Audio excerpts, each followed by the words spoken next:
Welcome to another video in this series of Better Riding. Today we want to look at risk and managing risk. I'm joined by Saffron from MCN, so let's get into it.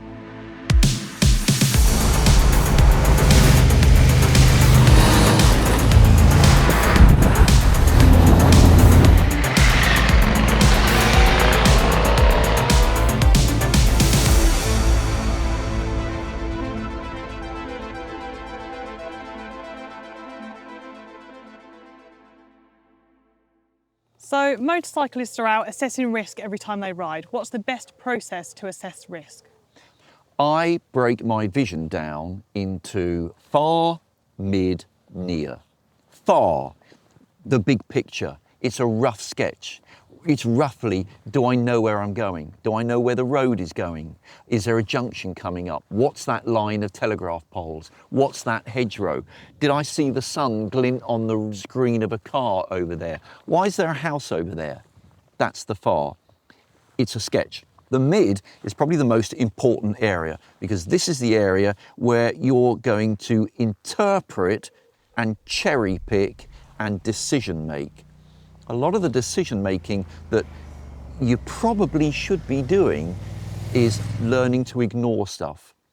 And you should be sifting through, that's not a threat, that's not a threat, that's not a threat. So your parked car with the wing mirrors turned in, it's not going to drive off if you identify that's parked and it's stationary and it's not moving. That empty junction is empty. Nobody's going to appear in it because I can see all the way down it. You can relatively dismiss that. That junction, somebody could appear there because there's a load of houses there and I can't see into it very well. I'm going to put that one in my peripheral vision and I'm going to track that. So there will be in this mid-ground a lot of decision making about what am I doing with the information that I'm seeing. The near ground, you probably won't spend much time here. And what I would argue, again, it's a bit of a paradox in the coach telling you what you should be doing. I'm saying don't spend much time here unless you really need to. If you're riding along, looking into the side road, looking into the side road, looking into the empty petrol station forecourt, you're filling your brain with stuff that's happening here. And that will feel busy because you're right on top of it, it's moving quickly, and it will give your brain the sensation that life is happening fast.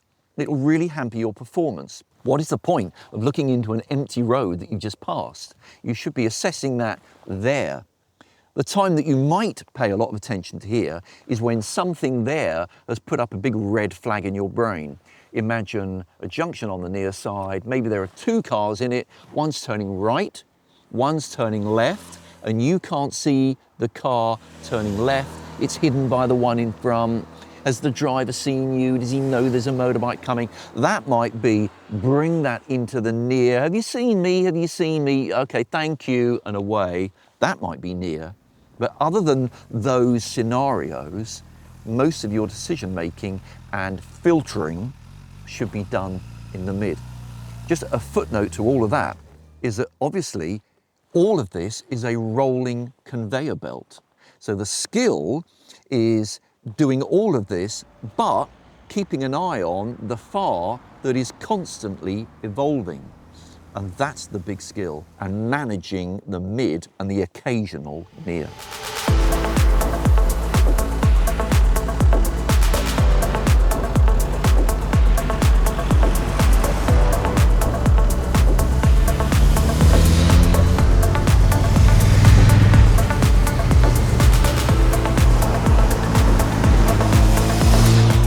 So what are the symptoms of somebody that perhaps isn't assessing risk as they should be? Classic evidence is what I would call short, abrupt lines. So a Janet and John example would be a parked car, and the rider will sort of go almost right up to the parked car and then flick, flack past the car. I've done it like 100 meters away with this sort of lovely, elegant line that just drifts out and it drifts back. And that rider has gone clunk, clunk. It's a simple example, but that to me would be evidence of, well, you're not looking very far up the road and you're not making decisions early, you're making them very late. As the performance would pick up a little bit, you might see brake lights repeated on the brake, light, off the brake light, on it again, off it again. Well, why have you done 2 or 3 brake lights coming into this bend? Why was there not 1 brake light coming into the bend? You'd see people taking that sort of old school racing line into a bend, so they're really narrowing down their vision, and then they're running wide on their exit. Why had they done that? Because they'd gone into the bend just 3 or 4 mile an hour too quick, probably. Why had they done that? Probably because their vision is short, they're not thinking about their technique, they're just trying to go fast, it's drawn them offline. So there's lots of things that as a coach you would see that would really evidence poor technique, and the bedrock of all of that is probably vision, short vision, abrupt lines, abrupt steering, abrupt braking, and it's just technically not very good.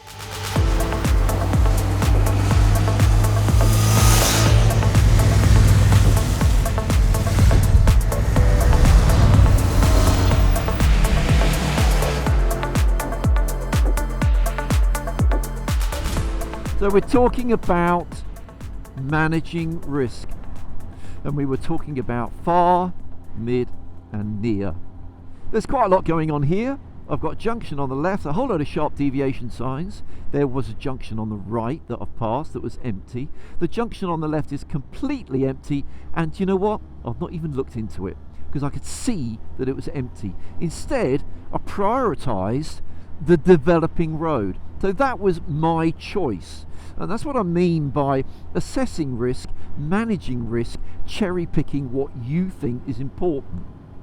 For me here, I'm on the limit point going into a left-hand bend. I've got an oncoming white vehicle.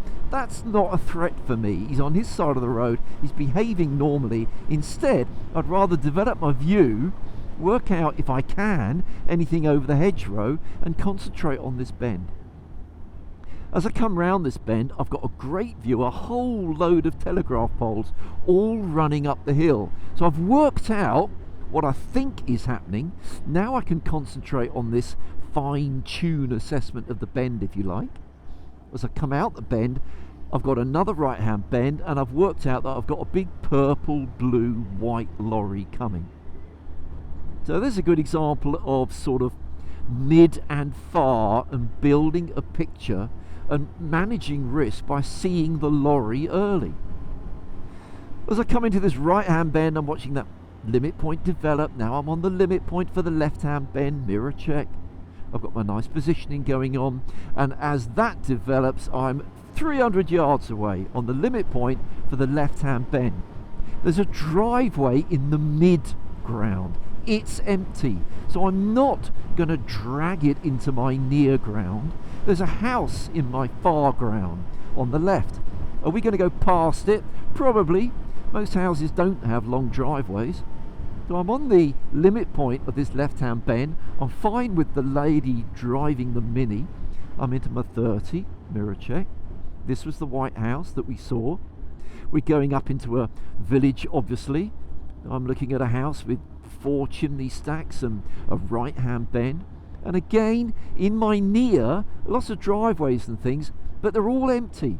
So rather than look into it and make life feel busy, I've put them in peripheral vision, as I have done with this. But then I saw the yellow. It caught my attention. I looked at it, and then I was able to dismiss it. Not really a threat. Mirror check. As I come around this left-hand bend, immediately right-hand bend, oncoming forward, empty junction near side, more empty junctions near side, loads of parked vehicles, none of them seem to be moving, there's no doors opening. I'm pretty happy with that. So instead I can see the oncoming dust fart, I can see the junction on the near side is empty, I'm on the limit point of the right-hand bend. So I'm managing all of that sort of far, mid, near. Well, I hope you enjoyed that video on risk. Join us again for another one when we'll look at another discipline to improve your riding.